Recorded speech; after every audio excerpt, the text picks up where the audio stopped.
All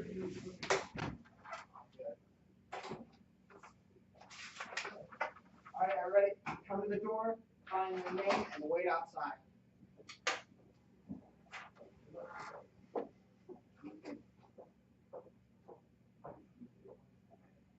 All right, find your name. All right. Got it? Double check, triple check. All right, everybody. 3, 2, 1, knock. Brian. Good morning. Good morning. Nice to see you, Robert. My name is George Scibano.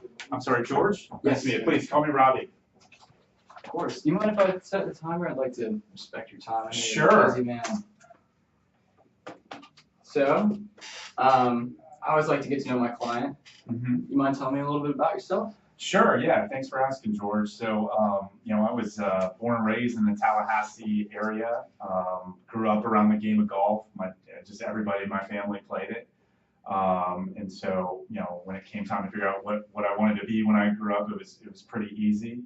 Florida State graduate, and got 2 boys, Stevie and Johnny.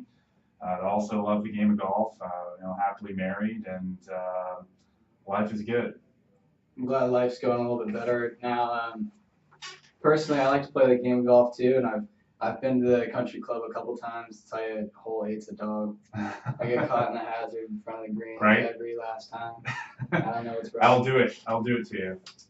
So anyways, the purpose of this meeting for me is I want to find a way to provide you better coverage. I'm aware that your current insured might not be doing exactly what you need them to be doing. So with this meeting, I kind of want to get a better idea for your company, the country club, the life of it, the personality, and what takes place in operations that we can provide the best coverage possible. Okay. And something that I value greatly is transparency. And I think Sure. with this industry, it's not always so transparent.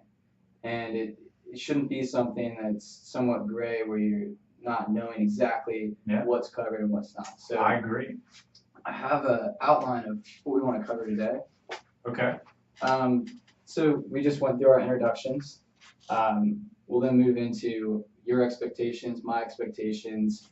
From there, identify some of your key needs, and then address the opportunity. I like it. So, expectations. What do you generally expect from your insurer, and can you speak to the relationship with your current Insurer, so carrier or broker? From a carrier? To pay a claim. I guess and charge us a rate competitive with the market trend. I understand, insurance pricing goes up and down, just like everything else. I've learned that over the years. Thankfully, I've had some really good, transparent brokers I've worked with in the past, and I think we have a pretty good one now.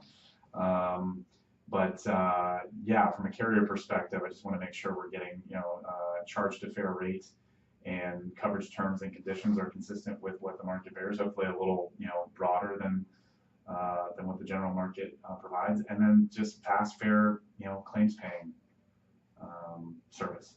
Would you say that you and your current insured have like a great relationship, close relationship, strictly business, and how's that working for you? Carrier, you're talking about? Your current carrier, Yeah. Your current I mean, provider. it's a carrier. We don't it's not like I hang out with our underwriter, or it's an insurance carrier relationship. We have a stronger relationship with our broker. We can certainly talk to them a lot more. Yeah. I noticed they're based out of Atlanta. Has that made it more difficult for communication and also No, I mean, not in 2019.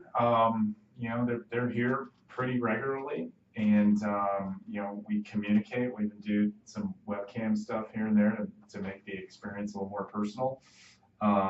Having said that, though, I think there's always, all things equal, it's nice to do business with somebody local, which is why we're evaluating firms around the Tallahassee area. We're not really evaluating any other firms outside of Tallahassee. I saw what happened at the Panama City location, and it's pretty devastating. I'm sorry about that. Yeah, it's, I'm gonna get choked up maybe thinking about it. It was just an awful experience that we went through during Michael. Really opened my eyes to a lot of just issues that arise in the event of a catastrophic claim. And that's, you know, that experience is really kind of driving some of the, you know, the focus or goals and objectives here with this evaluation, for sure. So you said that you're pretty happy with your current provider, but it seemed like in that instance you were left kind of in the wind. Is that not exactly how it went down? Well, so that was a different club, so different provider. Live and learn. Right. Yep.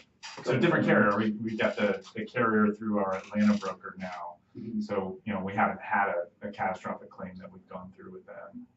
Definitely heavy on the mind though. Yes. Yeah. If we were to make a change, which there's no guarantee we will, correct, we have to make sure that we're with a firm that has the right, you know, claims advocacy services in the event of a storm. Awesome. Well, so while we're on that topic, George, could you talk to me a little bit about, you know, how your firm goes about supporting clients in the event of a storm? Absolutely. Right before we move into kind of that needs identification and specifics, casualty insurance, just finishing up on the expectations. Are there any things that you want to address before we get into the nitty gritty? Maybe a concern that you have just on the surface level before we really dive into things? Yeah, I mean, there's some changes on the horizon for the club. The board has given me some, you know, pretty aggressive goals to grow membership. Mm-hmm. And so these changes that we're going to be pursuing need to be contemplated, you know, in our insurance program and through the services we are offered. Gotcha. Okay.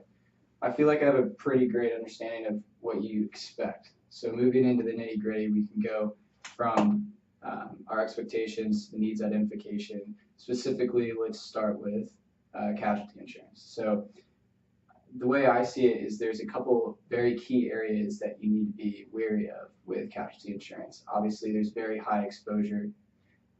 You can't exactly predict what will go wrong, mm-hmm. and with such a large event. Mm-hmm. So starting with asset security, at a country club, it's very widespread.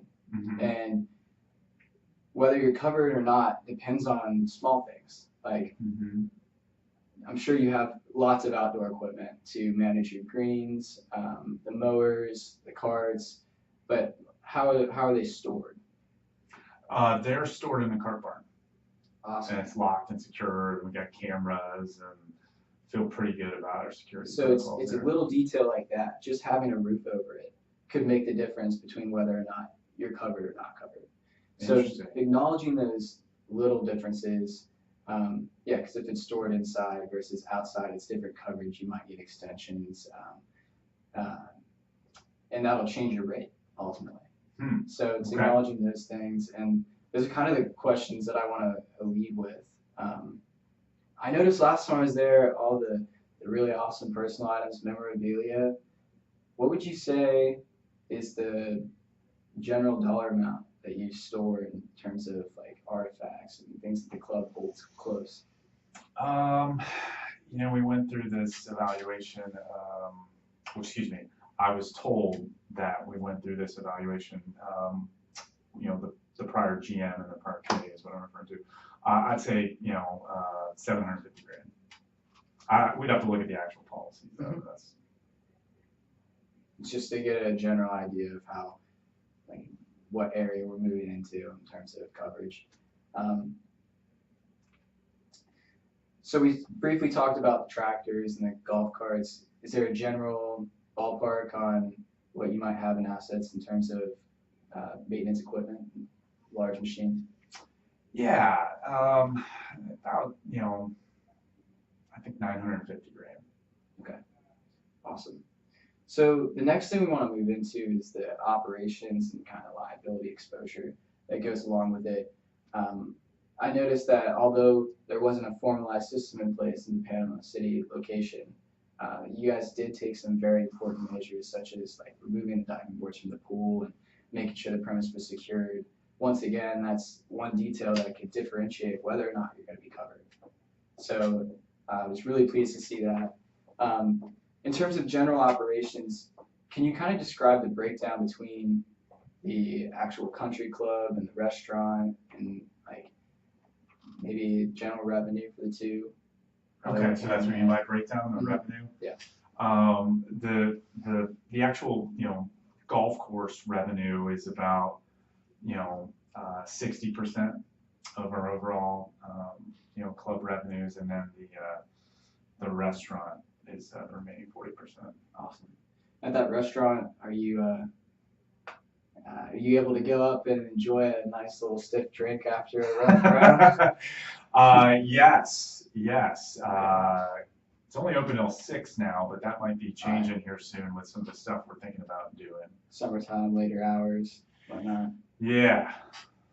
So do you serve like fine liqueurs or fine wines? Only the finest, George. Only the finest I liqueurs wouldn't at expect anything Pinecrest. less from Pinecrest. Yes, only top shelf stuff for our members.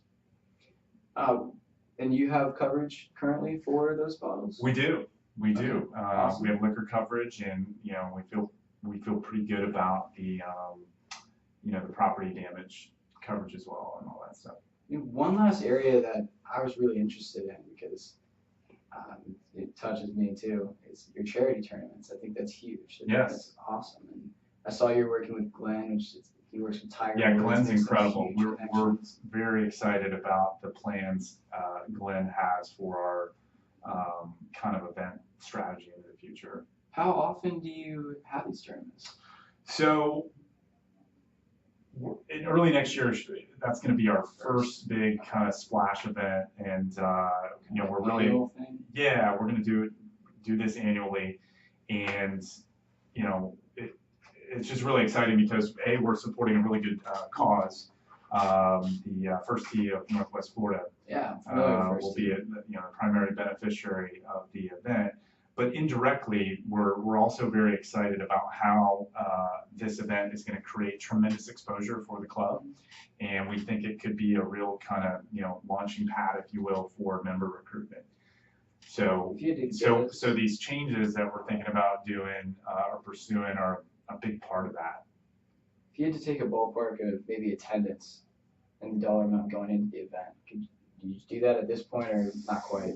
We'd like to get between 125, 150 golfers. Be a nice event. And then we're going to sell tickets to, the after party. We're just trying to get as many people as we can there, irrespective of whether or not they actually play golf. So, I mean, Glenn, as you know, he's just amazing. So we're fired up about it, what he's doing for us. Well, reflecting across some of the things we talked about, I understand that coverage for a big catastrophic event is a huge concern, as well as just maintaining your everyday operations. Sure. Would you say there are any current shortcomings that are just we haven't mentioned, heavy on your mind? One thing we're curious about, it seems like every day I open up whether it be the newspaper or some online publication, I hear about some, significant data breach. So Cybersecurity. the more investments we make in technology and kind of digitization, I get more and more concerned about cyber exposure. So that's a big deal. I'm glad you acknowledged that, because it goes unseen in a lot of cases. People don't really worry about it, but you don't realize what kind of data you have just by having the restaurant and taking transactions with someone's credit card. Sure. What might be left. So in closing then, if we're going to move to concluding, what other concerns, questions can I answer for you? Yeah, something that would be helpful is to learn a little bit more about some specific things you've done for other clubs in the area that would be relevant to Pinecrest. Because having that information would help me, kind of give the feedback to the other committee members that couldn't attend, and then we decide whether or not it'll make sense to continue talking. We've worked with a couple different organizations, a couple different specifically golf clubs in the area. Good friend of mine, owner of Nick's Toggery, local place down here, connected me with one of our most recent clubs, we were able to both broaden their coverage, but also decrease their premiums by 15%.